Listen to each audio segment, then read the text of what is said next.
What's going on, everyone? Welcome back to the channel. So continuing on with these swides of late 2019, we're going to be talking about another iPhone. Yesterday I talked about the Samsung Galaxy S8, very tremendous phone. I still think it still holds up, but today we're going to be talking about a phone that actually was released a couple months prior, and the Samsung Galaxy S8 and this iPhone, and actually the bigger one, the 7 Plus, were competitors with the Galaxy S8, and that was the iPhone 7. Now the iPhone 7 came out in 2016 in September, so actually this year it'll turn 3 years old, and I personally never used the iPhone 7 as a main device. My family members have used them before, but I used the iPhone 7 Plus, which was the bigger variant of this, which I'll make a separate video about, and I'll definitely tell you, since its release, there's been a lot of ups, a lot of high things, and also a lot of downs as well. And even just recently within this year, we've seen a lot of different problems with the iPhone 7s. And I hate to just bring up problems all the time, but in order to make an actual opinion about something, you can't just look at the positives. You have to look at the negatives of owning these devices as well. And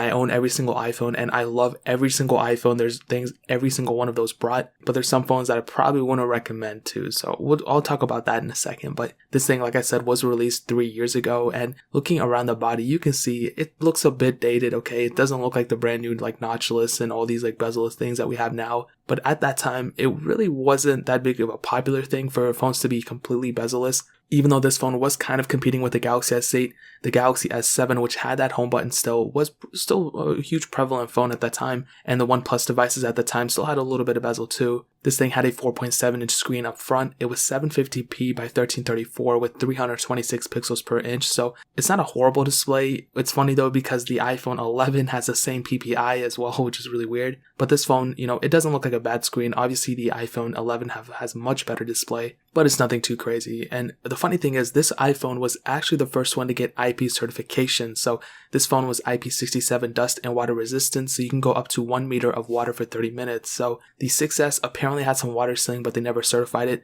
This phone did have certification, which is really, really cool. Looking on the bottom, we have the lightning port, but no headphone jack. This was actually the first iPhone to remove the headphone jack, which is really funny. People had an uproar, but they released the AirPods at the same time, and if we had to give up the headphone jack to bring back AirPods, or to bring AirPods in the beginning with, I don't really care. I think that's a really good trade-off. On the back, we have the single camera sensor, which I'll talk about in a second, and buttons on the left and right, and that's pretty much it. Minimalistic design. We had the home button, as I said, up front, but the one thing I hate about this home button, okay, is that even though it is Touch ID 2 and I like fingerprint sensors and all that, they didn't make it compatible with other screens if you repair the screen. So meaning, if you repair the screen of your iPhone 7 yourself, if you get a third-party display and put on yourself, the home button will not work and fingerprint sensor will not work either. So that was super annoying. I always hated that. I had my white iPhone 7 that had that problem, but I guess it's whatever. I mean, I got over it. I had to buy another iPhone 7 to replace that one pretty much, but whatever the case is, the iPhone 7, I think, it's still a good looking device in its own. It's definitely not like the most premium feeling or looking device right now, but it gets the job done for sure. Now, that pretty much covers it up in terms of the outside. Now, in terms of the software, it started off with iOS 10.0.1, and you are able to obviously get iOS 13. It's going to get all those iOS 13 updates, but here's the really cool thing about the iPhone 7 that I don't think a lot of people have really talked about. The iPads that were just released, like literally like a month ago, what I think is a 7th or 8th gen, whichever one it is, that actually has the same chipset as the iPhone 7, which is kind of dumb. They should have put the newest chipset in it, but whatever. So meaning that I don't think that iPad is just going to get one iOS update. Like, it makes no sense. So this phone is definitely going to get iOS 14, but in my opinion, I think it's going to get iOS 15 as well because of that iPad. I don't think the 6S is going to get iOS 14, but the iPhone 7 could get iOS 4. It's going to get iOS 14 for sure. And then on top of that, I'm pretty sure it's going to get iOS 15 as well. So whichever way you look at it, I think it's going to be, it's going to last as long as you want it to last pretty much. It's getting all of iOS 13, so that's lasting up until June, and then all of iOS 14, which is going to last you up until 2021, and then iOS 15, which I think is going to last you up until 2022, so I don't know, there's no way to verify this, it's just my thoughts, but it could be right, so I don't know, but in terms of software, I wouldn't even worry about it. You're going to be set for at least like another year or two, so in terms of that pretty much covers it up in terms of the software. And that's a huge change that we've seen since the beginning of this year. I didn't know about those new iPads and all that, but I guess it's whatever. Now looking on the inside of these phones, let's go ahead and talk about the performance. The iPhone 7 has the Apple A10 Fusion chip, a quad-core CPU, and 2 GB of RAM on all of the models. And what I can tell you is, in terms of performance, I don't think it's a slow phone. Like, I think I've said that for every single older iPhone review I've seen or I've done.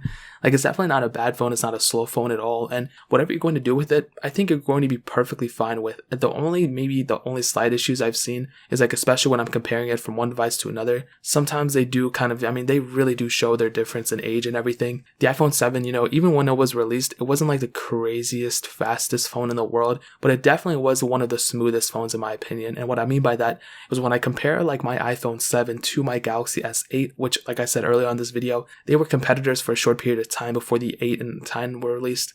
I think the iPhone 7 is still a smooth device. When I'm messing with my Galaxy S8, I feel like there's a lot of glitchy things, so the iPhone 7 definitely held its own throughout time, and it's definitely a much smoother and more consistent experience. However, I do think with something like a Galaxy S8 or even like a Galaxy S7, more so the S8, that one tends to be a little bit faster. When I'm playing games or something, I can definitely see it's a little bit faster, but with the iPhone 7, I would probably prefer that one because it is still smoother in my opinion. So when I'm playing like super intensive games, it gets the job done. It gets, the frame rates up or whatever. I'm not really too picky about performance. So as long as, it gets me to point A to point B, I'm good. I'm not going to like freak out or anything. But if it was super glitchy, if there's super big problems in terms of performance, then I would say it. But I think it's perfectly fine how we are right now. So in terms of performance, I'll definitely say good. It gets the job done. Definitely not the fastest, but definitely not the slowest at all. Like, it's still up there. And if you're getting a phone because you want the fastest performance, then obviously don't get this one. But if you want something that, you just want to get things done with, then I guess this is your good choice, dude. So hopefully you guys understood what I'm trying to say there.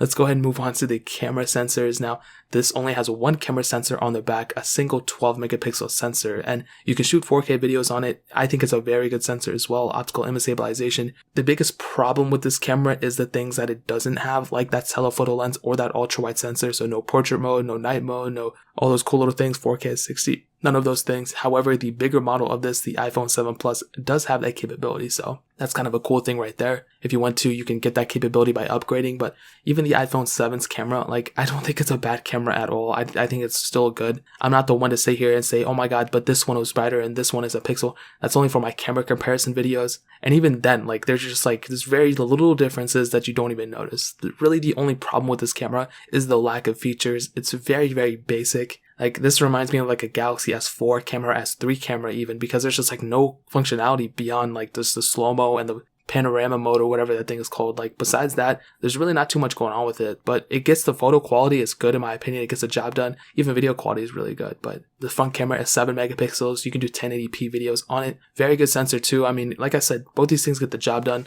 So what I can say is, with this camera, you can rely on it without a doubt. So let's go and talk about the battery life real quick. This thing has a 1960 milliamp hour battery, which is not a bad size battery in my opinion. It was the biggest size battery, I believe, in all of the like 6 through 8 models. So all those 4.7 inch iPhones, it was the biggest one, I think. And that's definitely a really cool thing. They increased the battery, which was really nice. But the problem with me, and a lot of people had too, was random battery shutdowns. And people only thought it was only for the 6S, but I've had it so many times with my iPhone 7s. And even if the battery life was pretty good, compared to a lot of other competitors or even like other iPhones, in my opinion, this one still got the job done. But I mentioned that battery shutdown thing, and this is one thing that always freaks me out about recommending iPhone 7s, and especially even throughout my early 2019 review, I've done a lot of different videos of the iPhone 7s, and for some reason, my iPhone 7s have always given me the most amount of problems when I'm ever trying to do anything with them. So it always mostly revolves around me updating the phone. So when I was updating iOS 13 to my iPhone 7s, the first time for my white iPhone 7, that was like giving me so many issues. I made like 3 videos on it.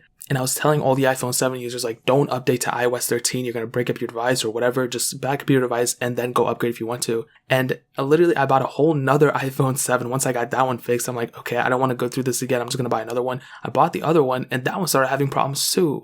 It's 2 different phones, but the iPhone 7 models. So I don't know. I try not to like sit here and be like completely biased. I don't want to say all iPhone 7s are having issues or whatever, but I don't think an iPhone 7 is the best choice if you want a consistent, safe phone for, the future. I've even read a lot of people talking about, oh my god, my iPhone 7 this, 7 that, audio, I see issues. There's a lot of different problems with the iPhone 7. I don't know about that too many with the iPhone 7 Plus. Apparently people do have problems with that, but I don't know too much about the 7 Plus experiences, because when I was owning my 7 Plus as a main phone, I didn't really have too many problems with that. But what I would probably say is that for anyone who wants to go update to an iPhone 7, or let's say you have an iPhone 5S or a Galaxy S2 or like an LG G3, and you want to go upgrade to a different phone and you're looking at the iPhone 7, I would say weigh your options. If you have, you can get an iPhone 7 for like 150 to 190, maybe even 200, depending on the model you get. I would probably tell you, dude, save your money and go get at least an iPhone 8 or get a cheaper model like an iPhone 6S for now, and then save up some money, then resell your 6S and then go buy an iPhone 8 that way, or an iPhone 10 if you can afford it. But an iPhone 8 would probably be the best way I would go. I don't think I would go recommend people to get an iPhone 7 as of right now. There's too many issues with it, in my opinion. You could be perfectly fine with it though, but I'm just telling you from my experience when I'm updating, when I'm going through things, I've just always kind of had problems with it. So I don't want to rain on anybody's parade. I love the iPhone 7. I wouldn't buy another one if I didn't like it. But I just think that for me to recommend a phone to people and they're going to have issues, I don't want them, having to delete all their information on their phones and all that and going through so many hoops and hurdles when they can go and just get an iPhone 8 for a little bit more money. I do understand, but have a better experience that way. So that's pretty much it. If you want to pick up an iPhone 8 or an iPhone 6S, I'll leave links down in the description for the cheapest ones I find on Amazon so you can help support the channel at the same time. But that is pretty much it. If you guys have any other questions or you have anything else to add, let me know in the comment section below. Hit that like button, that would mean so much, but definitely hit that subscribe button. Every single subscriber that we get really does count, so it means so much if you guys could hit that. Also check out the other links down in the description as well. My Twitter, my Instagram, my second channel. All those things are linked down below. I'd really appreciate it if you guys could check it out. But more importantly than everything else, I love every single one of you guys. And hopefully I'll catch you guys in the next video. Peace out till then.